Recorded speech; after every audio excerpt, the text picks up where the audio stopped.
Hey, thanks for coming back to my channel. Today we're going to talk about something that quietly makes or breaks your sale in 2026. This is what buyers actually want, not what your cousin in another state thinks, not what a random TikTok said, what a real Denver buyer is looking for this year when they walk through your front door, or when they scroll through those photos on their phone before they even set up a showing. If you're planning to sell in the next 3, 6, 9 months, or you're already on the market and not getting the traction that you'd hoped for, this is for you. First reality check. The market's calmer, and buyers are sharper. Just a few years ago, buyers were writing offers in parking lots after 10-minute showings. Now, in 2026, things are more balanced. That means buyers have more options, their monthly payments are higher, so they're looking more closely at condition and value. So no, your home does not have to be perfect. But if you want strong offers instead of crickets, it has to line up with what buyers expect in your price range. Let's break that down. Move-in ready beats project almost every single time. The first big shift. Most buyers are tired, they're busy, costs are up. Almost no one is excited about taking on a giant project right now unless they're getting a screaming deal. So when a buyer walks into your home, they're asking themselves, can I live here comfortably right away? Do I need to tear half this out? How many weekends will this house steal from my life? Homes that feel clean, updated enough, and well cared for usually win. Homes that feel like a long to-do list often sit or invite lowball offers. Now, where this shows up for you as a seller: old stained carpet that should have been replaced 5 years ago, dark or heavy wall colors that photograph poorly, obvious deferred maintenance, cracked caulk, peeling trim, broken fixtures. You do not need a down-to-the-studs remodel, but you do need to handle the things that scream, we haven't really kept up with this place. So next, kitchens. They don't have to be fancy, but they do have to feel bright and be functional. Yes, kitchens still sell houses. That has not changed. What has changed is that buyers in 2026 are very sensitive to value. They see a lot of houses. They're comparing your kitchen to everything else in your price bracket. They are not necessarily demanding the world's most custom chef's kitchen.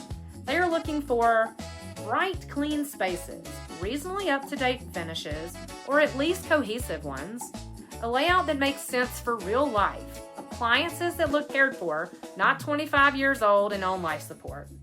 If a full remodel isn't in the cards, here are a few impact moves you can make now. Fresh paint on dated cabinets with modern hardware make a huge difference. Swapping out a super busy backsplash for something simple and timeless. Updating light fixtures.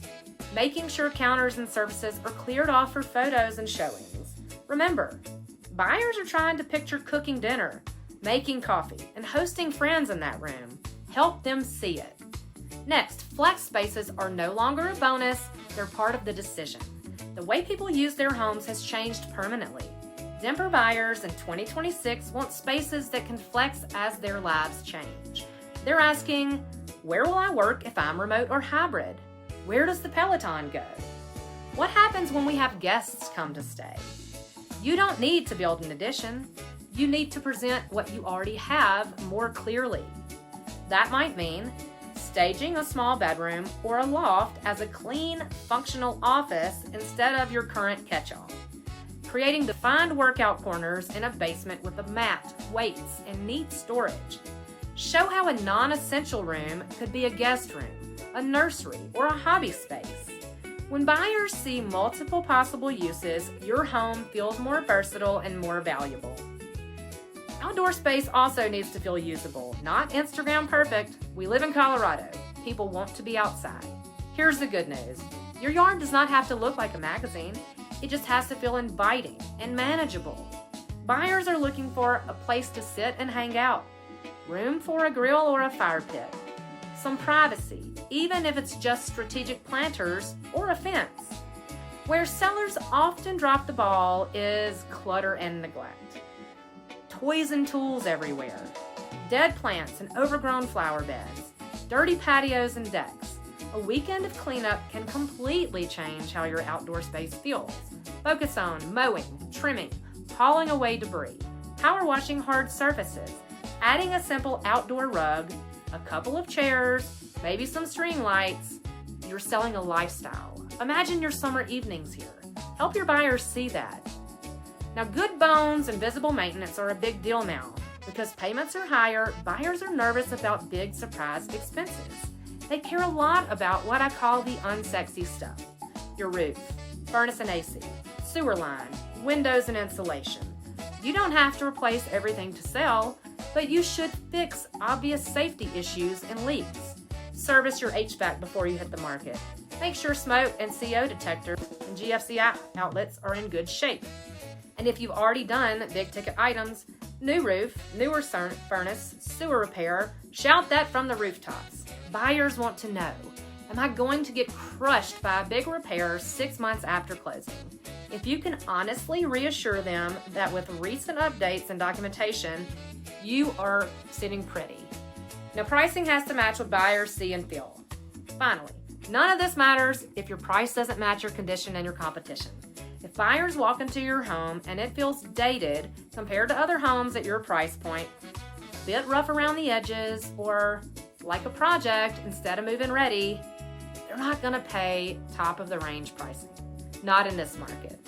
The formula that works best for my sellers right now is thoughtful prep, strong photos, and honest pricing all equal more showings and better offers.